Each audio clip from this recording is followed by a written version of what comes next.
we see in supply chain risk terms, one of the biggest drivers right now is compliance and sort of the regulatory landscape.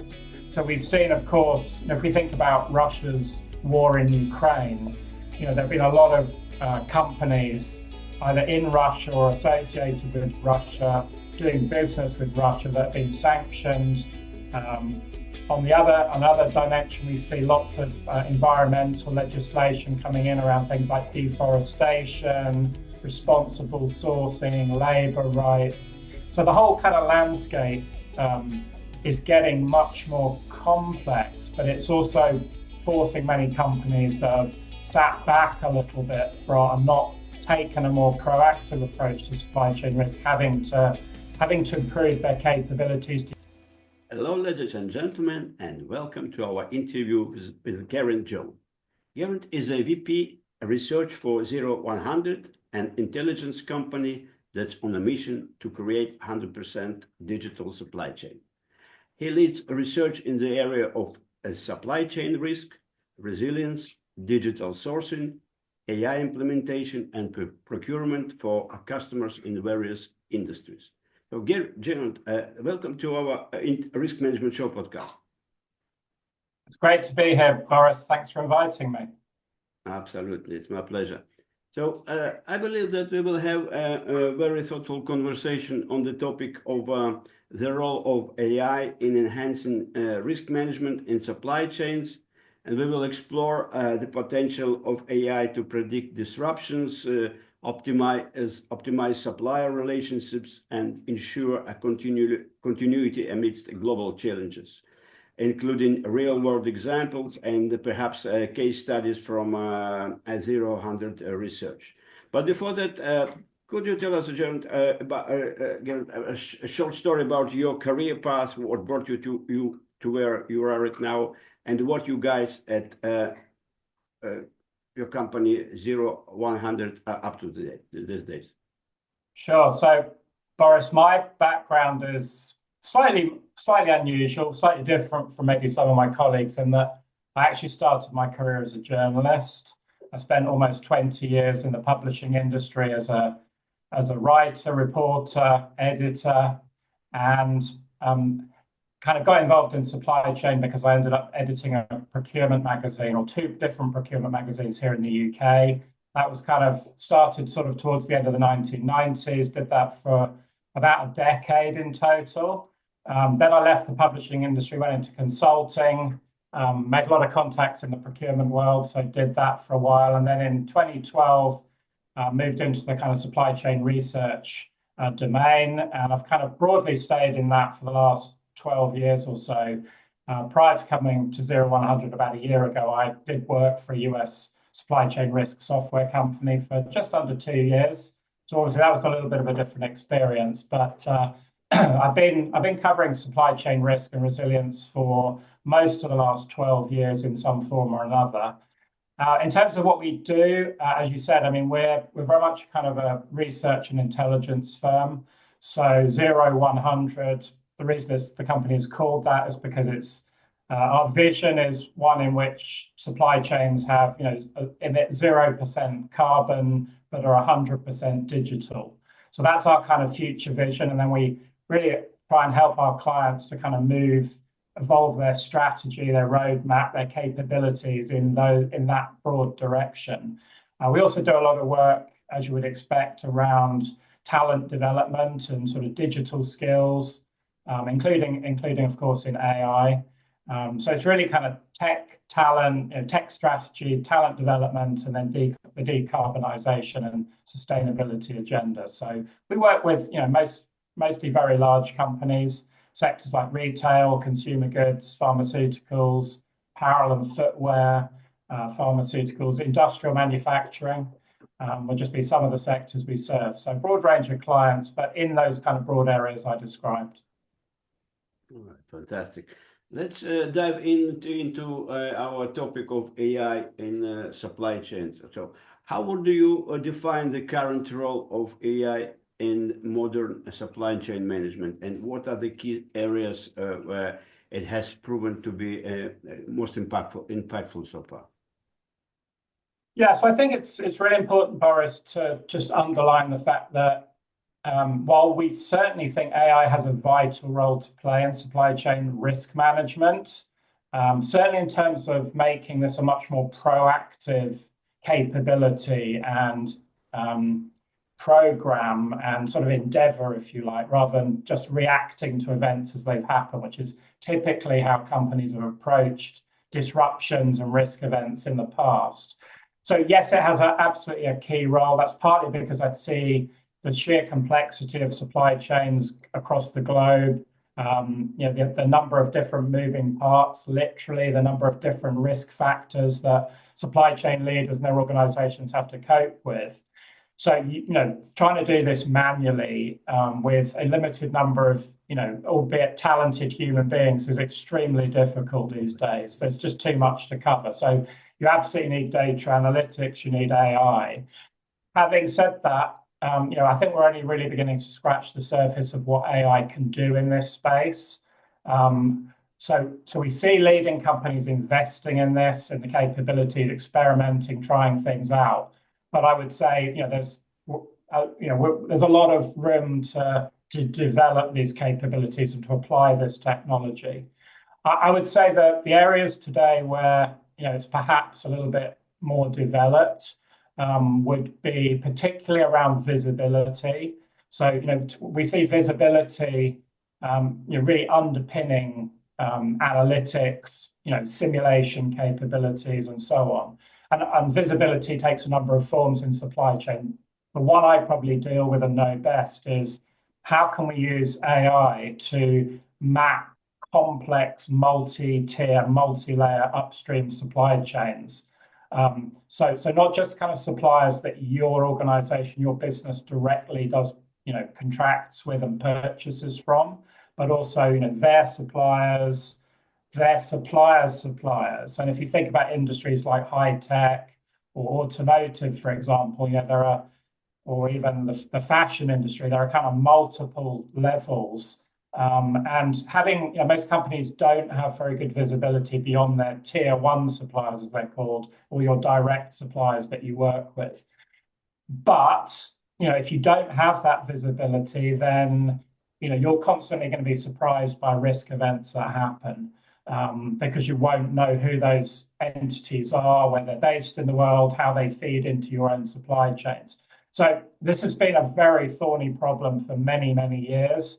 Most companies have tried to get this kind of data and information and build up this picture, but it's extremely slow and difficult and manual work. So technology, AI is through things like graph technology, for example, is beginning to help to at least build up some degree of that picture.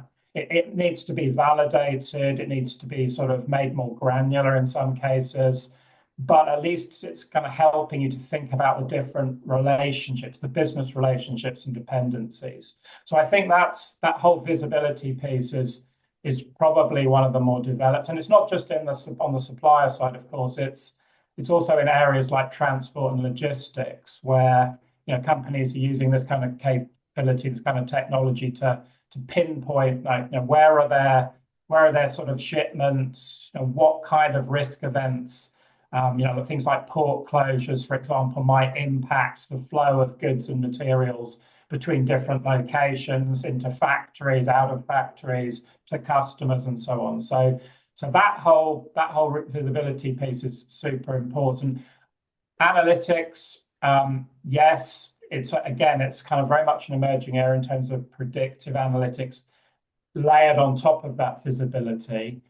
And there's also kind of how you can kind of monitor, scan the globe, if you like, for different types of risk signals and disruptions. So it could be port strikes, cyber attacks, factory fires, suppliers in financial distress, leadership changes, et cetera, et cetera. But I think, again, the problem is companies have found out about these things rather late, and then their ability to respond effectively in a timely way is limited. So being able to monitor those events, get quick notification from different parts of the world is also an area where AI is helping. And then finally, sort of simulation has a great future potential. We're only really seeing these capabilities primarily in sort of supply chain planning and network design systems today.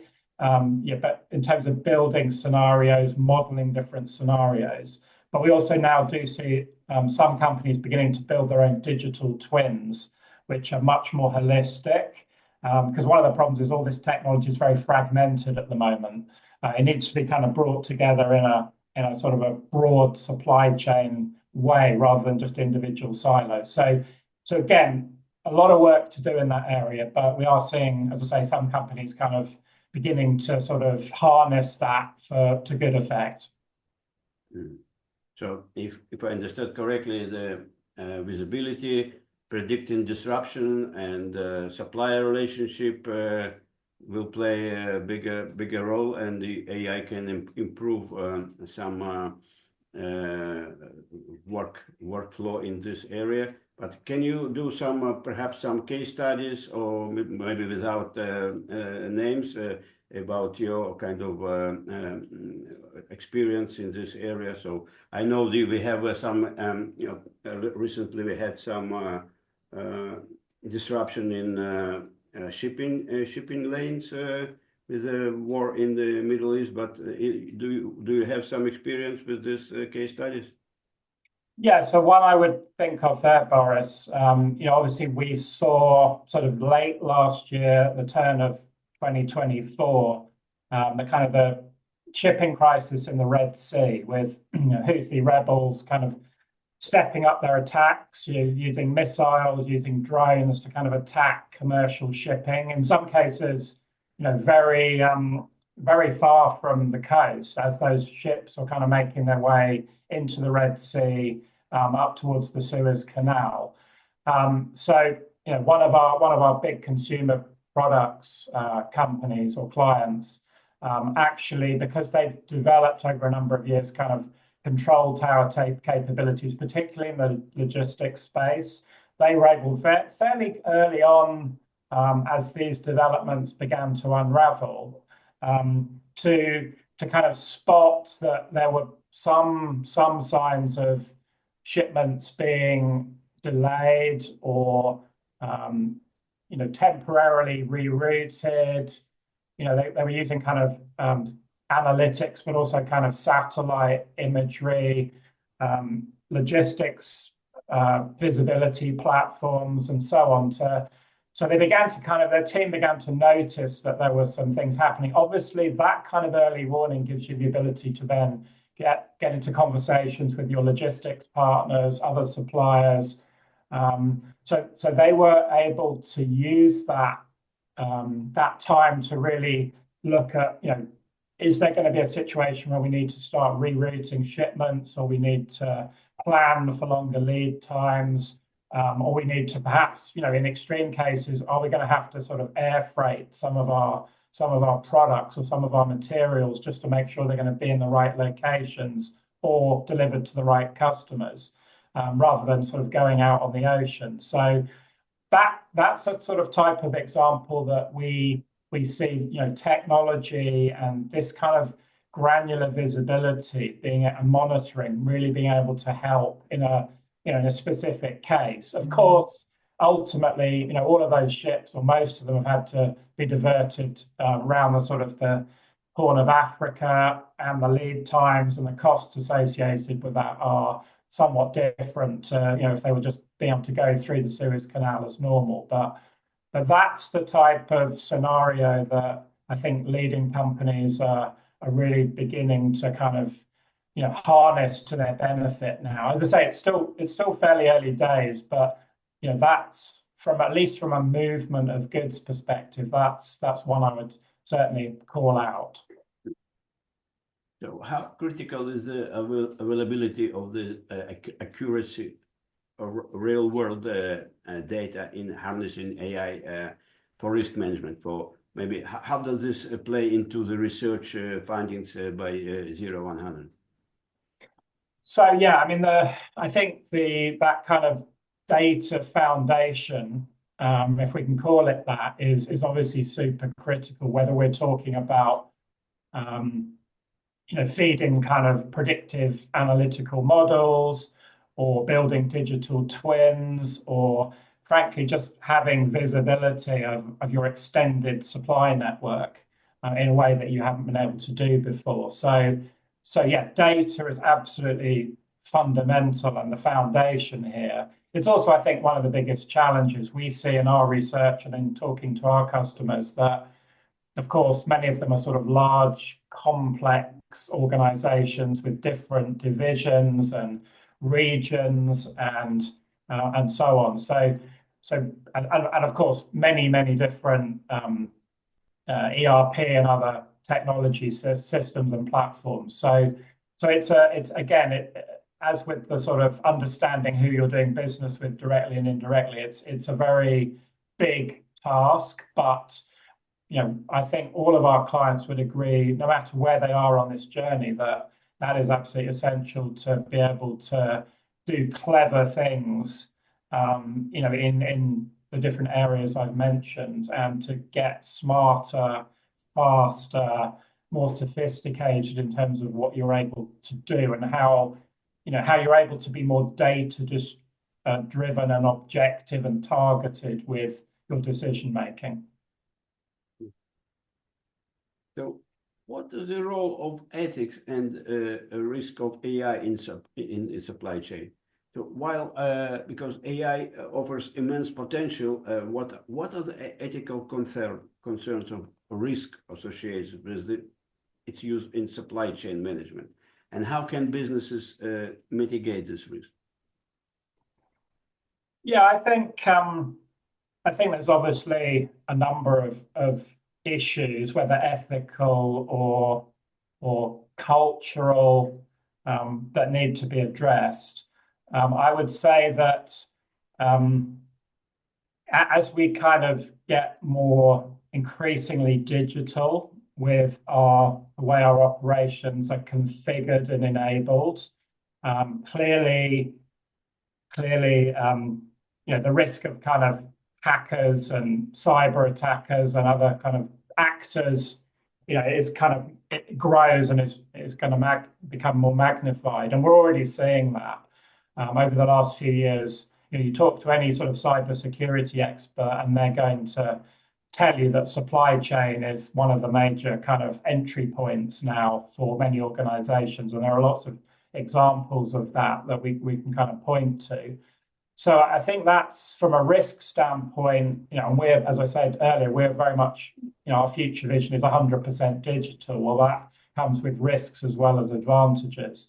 So I think that's one thing. I think in terms of the ethical dimension, there's still, there's a lot of fear around AI and algorithms, and the whole concept of kind of this being a black box. People don't really understand what's going on inside it, and they don't necessarily trust that. There's a lot of fear around that, as indeed there is about people's job security and how their roles are going to change. Are they still going to have a job? So there's that whole dimension. But I think in supply chain, being a very operational, in many cases, very operational activity, whether it's sourcing, manufacturing, distributing, planning, whatever it is, operational people like to know what's going on under the hood. How are the processes working? If I put certain data in at one end,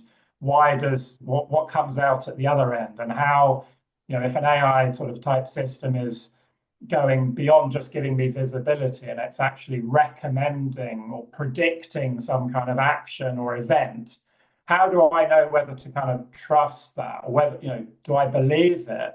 So I think that that's not exclusive to supply chain, of course, but I think I think there's an ethical dimension to that is very strong. And we did some research earlier this year among I think 300 senior executives, and certainly that fear factor and being able to allay people's fears, but also convince them that these models, while not perfect, are going to learn and get better and deliver better outcomes, and actually, frankly, help supply chain people to do their day jobs better rather than simply replacing them.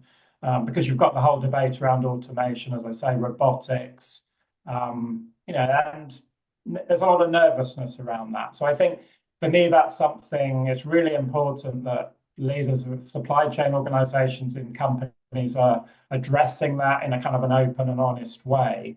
And frankly, none of these models are perfect. We know that, when we use chatbots in our personal lives or our work lives, they don't always give us results that we can trust. Sometimes things go wrong. There's hallucinations, there's data poisoning, there's all sorts of risks there. So yeah, we're going to have to work through those. In some cases, we might have to pause certain activities or programs or initiatives because we don't have enough confidence or assurance around it. But I think none of that to me should be a reason to not sort of pilot, experiment, look at how we can apply AI and advanced technologies to these different issues. Yeah, I heard that AI agents are kind of think of nearest future. That so you can do this agent can operate kind of autonomously. Do you know something about it? Yeah, and I think we're seeing that in a number of areas now. So I as well as kind of risk and resilience, I work in the kind of the sourcing and procurement space function, as a supply chain function, and talk to many of our clients who are leading those that part of the supply chain organization. And yes, I mean there are tools already available, and some of our clients have been using them for even 2 or 3, 4 years now, which will effectively kind of send a kind of an AI agent off to try and negotiate certain contracts, terms and conditions, pricing, and so on for some goods and services that you need to buy. Typically, it's not going to be your most critical or strategic purchases, but it may be, for example, things that you just need, but frankly, you don't have the human resources to kind of actually go and find those suppliers and do kind of phone or face-to-face negotiation. So you've kind of this is almost like sort of virgin territory that you can explore using this technology. And there's actually been some very good applications there yes, for some simple products, but also for things like logistics, services that are not under contract, things that you need to kind of buy on a spot market rather than under sort of a contractual agreement, for example, as your needs change from week to week. So yeah, AI agents are being kind of used in that area, as indeed in others. But we actually, I think the benefit here is, it's kind of making the process more transparent and more robust.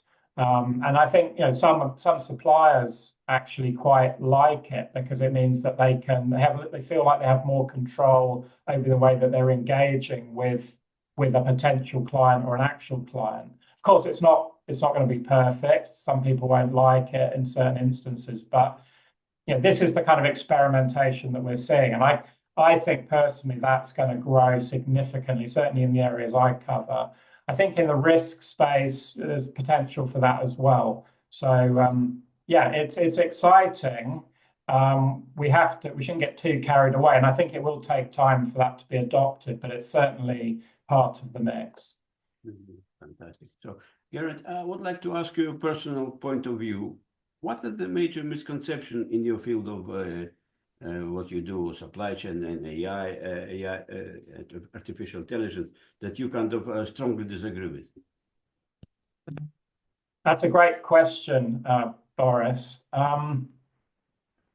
Yeah, I think we have. I've said a couple of times now. We see the future as for supply chain as 100% digital, but what that doesn't mean that 100% of work is done by AI agents or other forms of technology. Far from it. We think there's a misconception around that, and we have to explain it because it's in our name. We don't see 100% digital as 100% humanless. We see people still being very much in control and sort of setting the framework, the guardrails, the objectives, and frankly, using this technology to augment and assist their daily work. Will there be job losses? Will some jobs go completely? Absolutely. We've seen that many times over previous generations of technology. But in supply chain organizations, there's lots of room for AI, frankly, whether it's in risk management or other areas, to really help people to be more productive, to deliver better results, to do things more efficiently, faster, actually to improve the results. But also, as I mentioned with that kind of sourcing example a moment ago, actually to sort of cover areas that they haven't been able to get into before. So I think, to me, that's the biggest misconception, is that all of our jobs are going to kind of go, or many of them.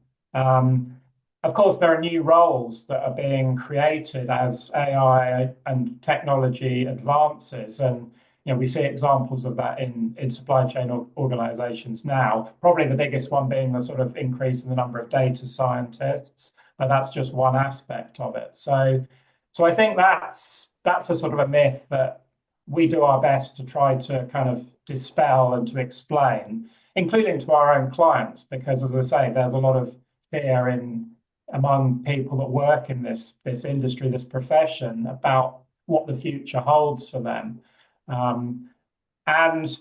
But of course, people also need to adapt their skills and what they're able to do, and the way they engage with the news technology. So I think huge potential, but a lot of education still to do that.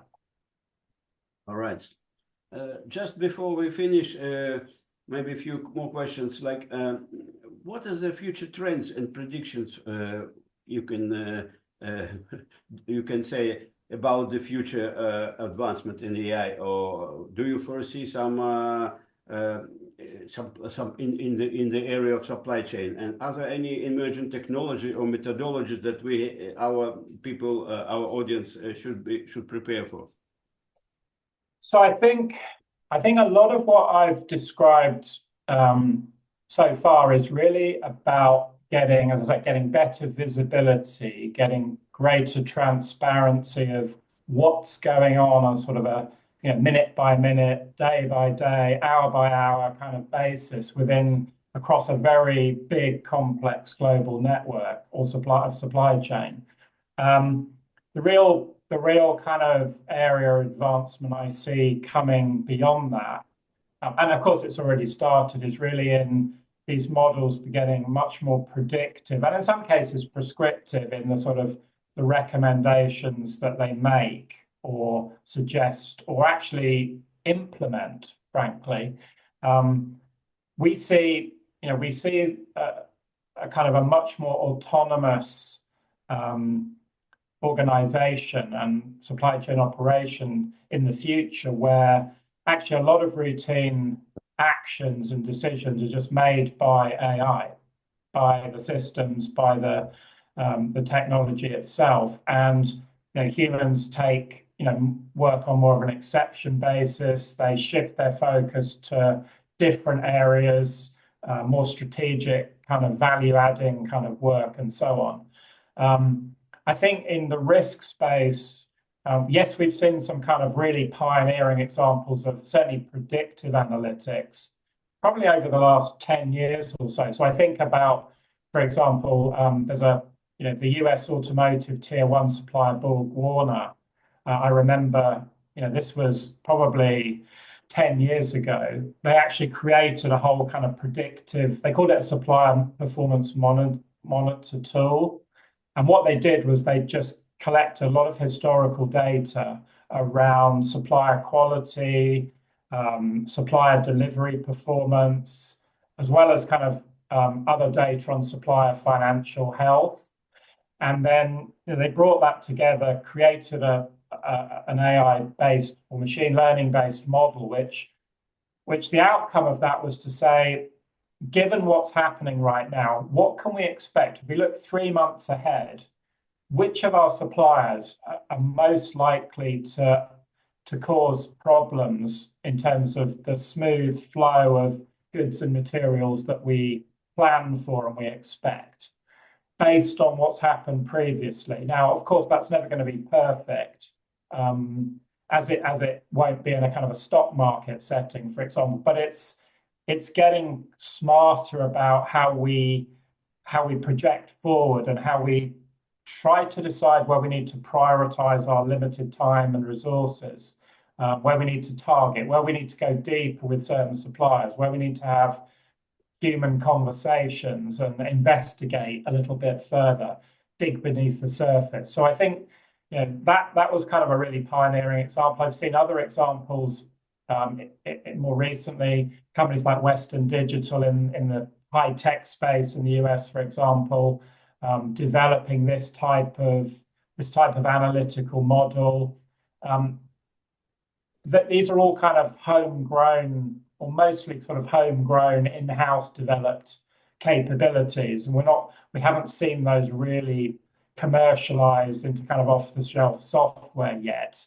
I think that's certainly coming, whether it's in the risk space, in the sourcing space, or indeed in other areas. But that's really exciting because it really takes the value to another level.